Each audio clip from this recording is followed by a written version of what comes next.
सृष्टि के पालनकर्ता भगवान विष्णु संसार की रक्षा के लिए प्रत्येक युग में पृथ्वी पर अवतरित हुए हैं। मुख्य रूप से भगवान विष्णु के 10 अवतार बताए गए हैं, जिन्हें दशावतार भी कहते हैं। भगवान विष्णु के इन 10 मुख्य अवतारों के अलावा अंडरसावतर, वसावतर आदि को मिलाकर 14 और अवतार भी बताए गए हैं। इस प्रकार भगवान विष्णु के कुल 24 अवतार बताए जाते हैं, पर हम भगवान विष्णु के 10 अवतारों के नाम और उनकी कथा पर ही चर्चा करेंगे। भगवान विष्णु के 10 प्रमुख अवतार। पहला अवतार मत्स्य। सतयुग के आरंभ में राजा सत्यव्रत अपना राज्य अपने पुत्रों को सौंप तपस्या के लिए चले गए। एक बार सत्यव्रत नदी में स्नान कर रहे थे, तभी वहां एक छोटी मछली उनकी अंजलि में आ गई और उनसे अपनी रक्षा की विनती करने लगी। राजा सत्यव्रत ने उस मछली को अपने कमंडल में रख लिया, परंतु उस मछली का आकार बढ़ने लगा। उसके आकार को बढ़ता देख राजा ने उसे घड़े से सरोवर और सरोवर से समुद्र में डाल दिया, परंतु निरंतर उस मछली का आकार बढ़ता ही रहा। राजा समझ गए ये कोई साधारण मछली नहीं है और उन्होंने उसे नमस्कार कर उसके मत्स्य रूप के धारण करने का कारण पूछा। तब मत्स्य भगवान बोले, आज से तीसरे दिन तीनों लोग समुद्र में जलमग्न हो जाएंगे। इस प्रलय से बचाने के लिए मैं एक विशाल नौका भेजूंगा। तुम उन सभी प्राणियों को उसमें बिठाकर उनके जीवन की रक्षा करना। यह कहकर विशाल मत्स्य भगवान अंतर्ध्यान हो गए। प्रलय आने पर सत्यव्रत ने श्री हरि का नाम लेते हुए सभी प्राणियों को उस नौका में बिठा दिया।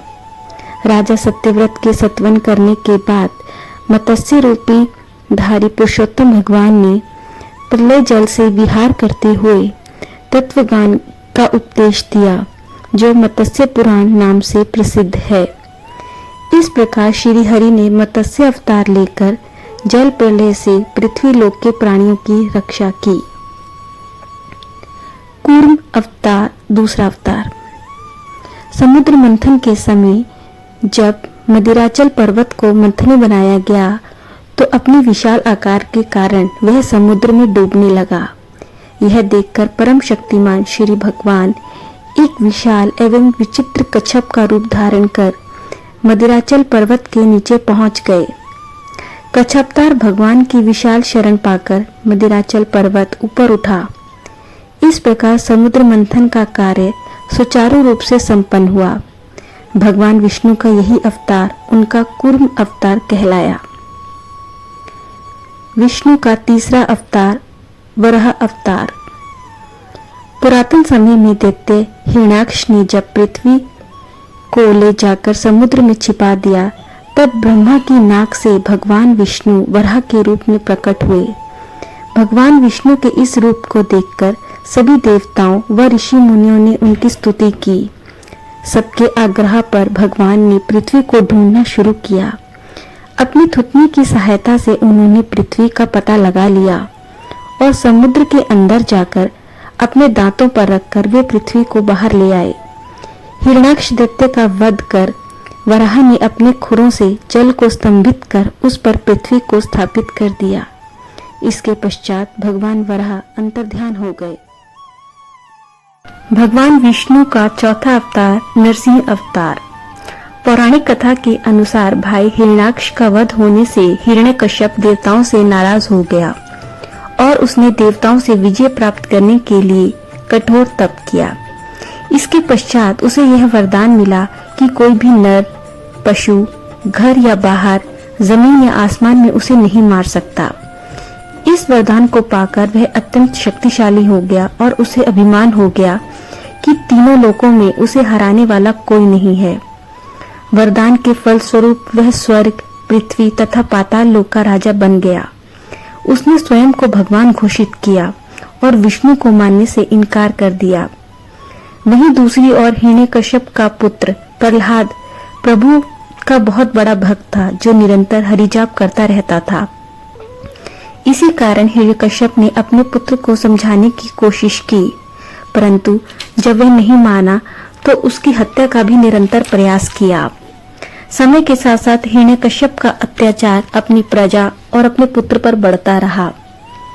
इसी के चलते भगवान विष्णु ने नरसिंह का अवतार लिया और भरी सभा में हिरण्यकश्यप का वध किया। जिस समय भगवान नरसिंह ने हिरण्यकश्यप का वध किया उस समय ना तो दिन था ना ही रात, अपितु संध्या का समय था। उन्होंने उसे ना ही भवन के अंदर मारा ना ही बाहर, अपितु उसी की दहलीज पर मारा। उन्होंने ना तो उसे भूमि पर मारा ना ही आकाश में, बल्कि अपनी गोद में बिठाकर मारा। ना ही अस्त्र से मारा ना ही शस्त्र से, अपितु अपने नाखूनों से मारा। इसके साथ ही भगवान नरसिंह का अवतार ना तो मानव का था ना पशु का, ना ही किसी सुर का ना असुर का। उनकी उत्पत्ति भगवान ब्रह्मा ने की थी। इस प्रकार उन्होंने हिरण्यकश्यप का वरदान विफल करके उसका वध कर दिया। विष्णु का 5वां अवतार वामन। त्रेता युग में आरंभ होने पर भगवान विष्णु ने वामन रूप में देवी अदिति के गर्भ से उत्पन्न हुए। इसके साथ ही यह भगवान विष्णु का पहला ऐसा अवतार था जो मानव रूप में प्रकट हुआ। एक बार दैत्यराज बलि ने इंद्र को पराजित कर स्वर्ग पर अपना अधिकार कर लिया और स्वर्ग पर अपने स्थायी अधिकार को बनाए रखने के लिए जब उन्होंने अश्वमेध यज्ञ करवाया, उसी समय भगवान विष्णु ने वामन रूप धरा। वह एक बोने ब्राह्मण के रूप में प्रकट हुए और राजा बलि के पास जा पहुंचे। बलि ने उनका स्वागत किया और उनसे कुछ भेंट मांगने के लिए कहा। तब भगवान ने उनसे 3 पग भूमि भेंट में मांगी। हाथ में जल लेकर बलि ने उन्हें उनकी मनोकामना को पूर्ण करने का वचन दिया और संकल्प लिया कि जैसा वो चाहते हैं वो वैसा ही देंगे। संकल्प पूरा होते ही वामन का आकार बढ़ने लगा। उन्होंने पहले पग में पृथ्वी, दूसरे पग में स्वर्ग और तीसरे में जैसे ही भरने के लिए पग उठाया, उसी समय बलि ने अपना मस्तक प्रभु के चरणों में रख दिया। अपना सब कुछ गवा चुके बलि को अपने वचन से ना फिरता देख प्रभु प्रसन्न हुए और उन्होंने दैत्यराज को पाताल का अधिपति बना दिया। विष्णु का 6ठा अवतार परशुराम। पौराणिक कथा के अनुसार ऋषि आपव के राजा सहस्त्रबाहु को दिए श्राप की वजह से भगवान विष्णु ने भार्गव कुल में महर्षि जमदग्नि के 5वें पुत्र पर के रूप में परशुराम के रूप में जन्म लिया।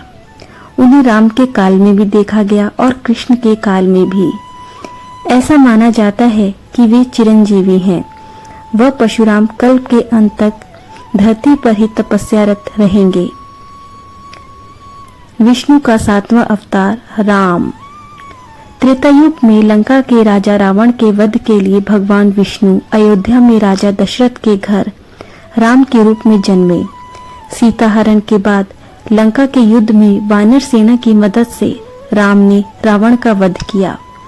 मर्यादित जीवन और आचरण से राम मर्यादा पुरुषोत्तम कहलाए। विष्णु का 8वां अवतार कृष्ण अवतार। द्वापर युग में भगवान विष्णु ने कृष्ण के अवतार में कारागार में जन्म लिया। माता देवकी व पिता वासुदेव इनके माता पिता थे। कंस वध, बाल लीलाएं, महाभारत में अर्जुन के सारथी और कुरुक्षेत्र में गीता के उपदेश, इन सभी घटनाओं ने कृष्ण अवतार को यादगार बना दिया। विष्णु का 9वां अवतार बुद्ध अवतार। भगवान विष्णु का 9वां अवतार बुद्ध अवतार माना जाता है। उन्होंने विश्व में शांति स्थापना के लिए यह अवतार लिया था। विष्णु का 10वां अवतार कल्कि। हिंदू धर्म ग्रंथों के अनुसार भगवान विष्णु कलयुग के अंत में कल्कि अवतार लेंगे और वे 64 कलाओं में निपुण होंगे। वह घोड़े पर सवार होकर पापियों का नाश करेंगे और धर्म की दोबारा स्थापना करेंगे, जिसके बाद सतयुग पुनः स्थापित होगा।